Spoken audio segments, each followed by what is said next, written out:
मैं शमशेर खान, शाहचार्य गणित, राजकीय कन्या महाविद्यालय चौबे। अपन पढ़ रहे हैं गति विज्ञान। अपन पढ़ रहे हैं गति विज्ञान। गति विज्ञान में अपन जो अपन ने 12th तक पढ़ा है, 12th तक फर्स्ट ईयर सेकेंड ईयर, जहाँ अभी पीछे जो भी पढ़ा है अपन ने उसका रिवीजन अपन कर रहे हैं। आपको जो आगे काम में आना है उसके कुछ सूत्र मैं सीधे लिख देता हूँ, आप याद करना। नहीं समझ में आया तो अपने पीछे देखना कि भाई पीछे डेरिवेशन चाहिए तो पीछे आपने लोगों ने पढ़ा है वह देखना। हालांकि उसकी जरूरत नहीं है, आप तो केवल ये सूत्र और सूत्र का मतलब, जो सूत्र में जो राशि दे रखी है वो क्या है वो आपको समझनी है। इसी क्रम में मैंने पहले भी पिछली क्लास में भी कुछ सूत्र वगैरह बताए थे, आज और बताएंगे। एक कण ऊर्ध्वाधर दिशा में ऊपर की ओर फेंका जाता है यदि t1 व t2 सेकंड बाद वह h ऊंचाई पर हो। अब देखो ये दे रखा है कि t1 व t2 समय बाद, मतलब दो समय में एक ही ऊंचाई पर कैसे होगा। पहले तो ये ऊपर जाएगा फिर वो वापस नीचे आएगा। तो जब एक ऊंचाई h है, h ऊंचाई पर t1 समय में वो h ऊंचाई पर था, फिर ऊपर गया, फिर वापस उसी ऊंचाई पर वापस आया, ऊपर जाके वापस आया, h ऊंचाई पे वो आया। तो उस समय था t2। t1 समय पे h पे था, फिर ऊपर गया, फिर वापस h पे आया, उस समय था t2।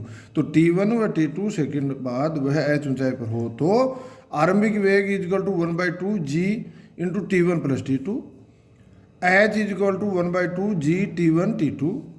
महत्तम ऊंचाई मतलब वो अधिकतम ऊंचाई कितनी ग्रहण करेगा, 1/8 g into t1 plus t2 का होल स्क्वायर।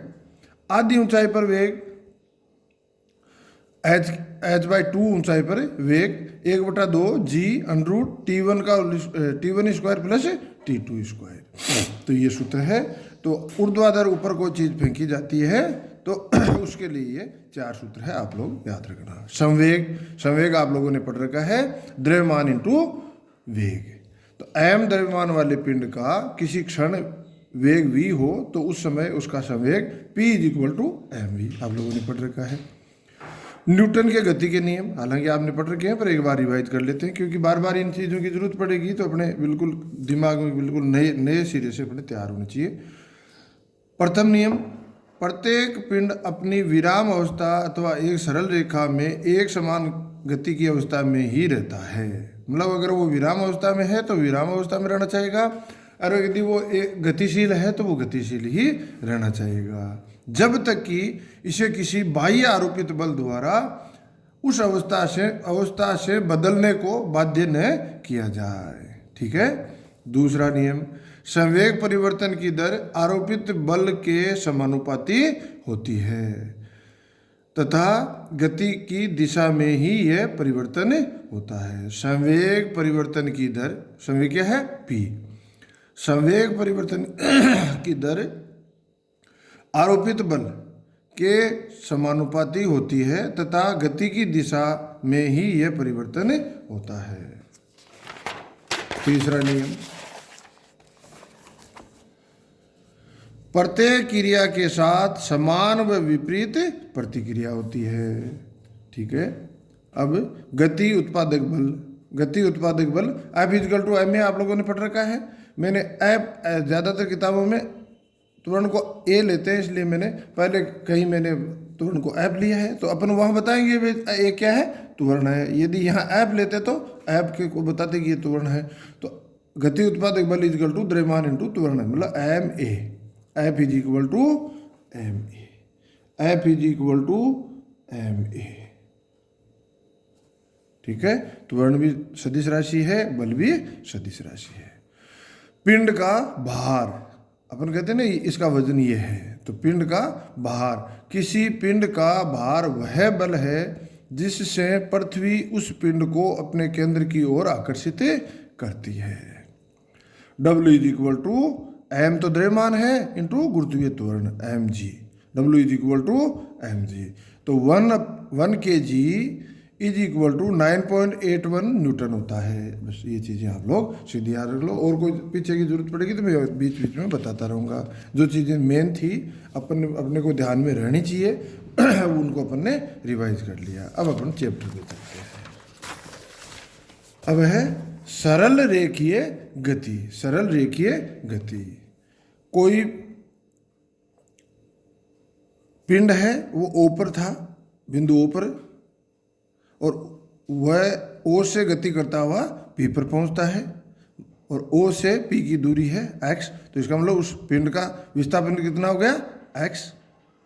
कितने समय में पहुंचता है, टी समय में पहुंचता है, तो पी पर। अब पी से बहुत कम दूरी डेल एक्स का विस्थापन वो लेता है, गति करते हुए आगे विस्थापित होता है, कितने समय में, डेल टी समय में।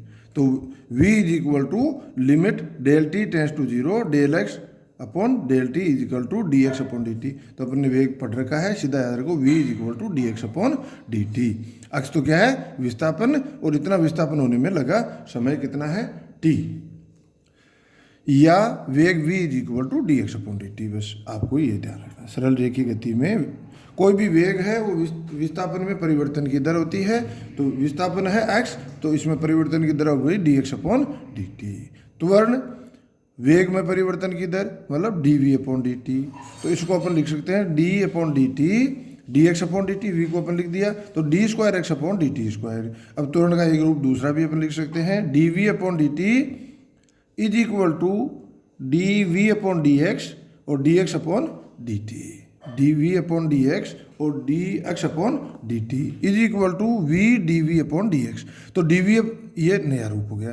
ये किस रूप में है, ये D V upon D T तो क्या था, वेग का समय के साथ परिवर्तन। तो वेग का समय के साथ परिवर्तन की दर, यह है वेग का विस्थापन के साथ परिवर्तन की दर D V upon D X, और उसको v से गुणा कर दें तो वो हो जाता है त्वरण। ठीक है, वेग व त्वरण सदिश राशि है, ये आपको ध्यान रखना है। ठीक है, अब एक आध क्वेश्चन अपन डिस्कस करते हैं। यदि सरल रेखा में गतिमान किसी कण द्वारा t सेकेंड में चली गई दूरी x is equal to 2t³ minus 9t square plus 12t plus 6 metre हो, तो ज्ञात कीजिए कि उसका त्वरण शून्य कब होगा तथा उस समय उसका वेग क्या होगा। ठीक है, तो सबसे पहले तो अक्ष अपने को दे रखा है, तो अक्ष is equal to 2t square minus 9t square plus 12t plus 6, ये अपने को दे रखा है, और इससे अपन वेग निकाल लेते हैं। तो वेग क्या होगा, D X upon D T. वेग क्या होगा, D X upon D T is equal to 6t square minus 18t plus 6। त्वरण क्या होगा, D square X upon D T square 12t minus 18। तो त्वरण ये है। तो त्वरण शून्य कब होगा, किस समय पे शून्य होगा, तो त्वरण को D square X upon D T square is equal to 0, मतलब 12t माइनस 18 इजकल टू 0, मतलब t इजकल टू 3/2 सेकेंड पर त्वरण क्या होगा, शून्य होगा। तो त्वरण शून्य होने के समय और वेग में t का, उस समय वेग क्या होगा, तो वेग में t का मान रख दो, तो वो होगा -3/2 मीटर पर सेकेंड। ठीक है, अगला क्वेश्चन। एक कण एक निश्चित बिंदु की ओर एक ऐसे वेग से गतिशील है जो कण की उस बिंदु से दूरी की किसी भी घात के समानुपाती हो। सिद्ध कीजिए कि कण इस बिंदु तक कभी भी नहीं पहुंचेगा। क्वेश्चन क्या कह रहा है, एक कण एक निश्चित बिंदु की ओर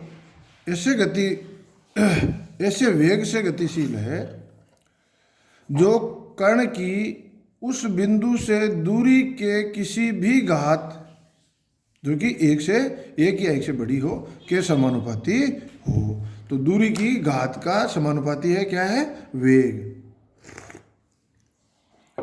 सिद्ध कीजिए कि कण इस बिंदु तक कभी नहीं पहुंचेगा। माना निश्चित बिंदु O है तथा समय t के पश्चात कण बिंदु P पर स्थित है, जहां OP is equal to X, जहां OP is equal to x.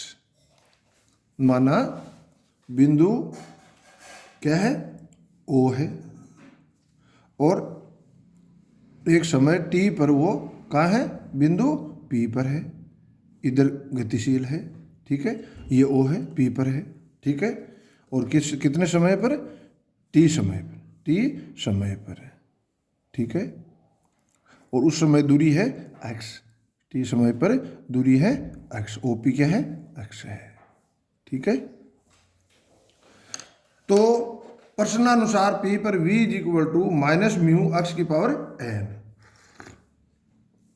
Minus mu x की पावर n। अब देखो ये माइनस क्यों है भाई, क्योंकि विस्थापन क्या है, x क्या है, dx अपॉन dt क्या है, घट रहा है। x विस्थापन, ये इस दूरी कौन सी दे रहा है, ये दूरी क्या है, ये ले रहा है, ठीक है। तो ये है v equal to minus mu x की पावर n, जहां म्यू कोई एक अचरांक है। अब v equal to minus mu x की power n, then dx upon dt is equal to minus mu x की पावर n।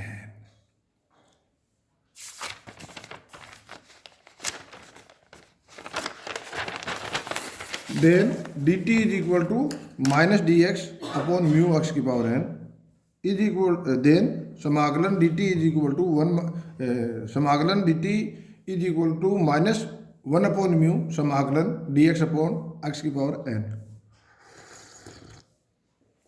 या t is equal to minus 1 upon mu into 1 upon minus n plus 1 x की power n minus 1 plus c, समाकलन कर दिया। अब दो condition है कि n ग्रेटर देन 1 है या n इक्वल टू 1 है। तो सबसे पहले ले लेते हैं, यदि n ग्रेटर देन 1 हो तो O तक पहुंचने के लिए के समय के लिए O तक पहुंचने के समय के लिए x इक्वल टू 0 रखने पर, भाई O पर पहुंचेगा तो x इक्वल टू क्या हो जाएगा, 0 हो जाएगा। तो t is equal to minus 1 upon mu 1 upon minus n plus 1 into 0 plus c is equal to infinity. तो समय क्या आ गया, अनंत आ गया। यदि n इज इक्वल टू 1 हो तो dx upon dt is equal to minus mu x, और then dx is equal to